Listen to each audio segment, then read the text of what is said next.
29 তাৰিখে মই দুধনৈত গৈছিলোঁ।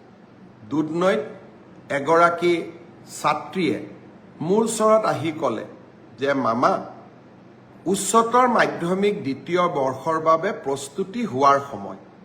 এতিয়া যদি আমি একাদশমান শ্ৰেণীৰ পৰীক্ষাটোলৈ চিন্তা কৰি থাকোঁ, আমাৰ হায়াৰ ছেকেণ্ডাৰী দিবৰ বাবে আমি মাত্ৰ 8 মাহ মানেহে পাম।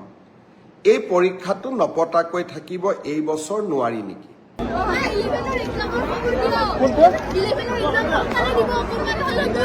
অলপমান গণ্ডগোল কৰি দিলে নহয়।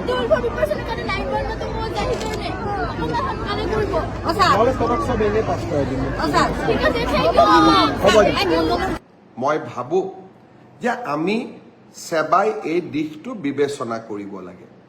যিয়ে নহওক কিয়, দুখন বা তিনিখন প্ৰশ্ন কাকত বাকী ৰৈ গৈছে আৰু পৰীক্ষাটো যদি এপ্ৰিলৰ শেষত বা মে'ত আমি অনুষ্ঠিত কৰোঁ, ল'ৰা ছোৱালীবিলাকো টেনশ্যনত থাকিব আৰু তেওঁলোকে দ্বাদশমান শ্ৰেণীৰ বাবে নিজক প্ৰস্তুতিও কৰিব নোৱাৰিব।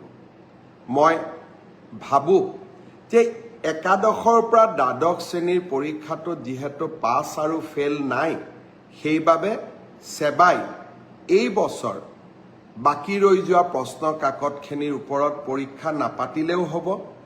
অহা বছৰ আমি একাদশমান শ্ৰেণীৰ পৰীক্ষাটো কেনেকৈ কঠোৰভাৱে নিয়ন্ত্ৰিতভাৱে পাতিব পাৰোঁ তাৰ বিষয়ে আমি আলোচনা কৰিম আৰু যিসকলে প্ৰশ্ন কাকত ফাদিল কৰিলে তেওঁলোককো আমি কঠোৰ শাস্তি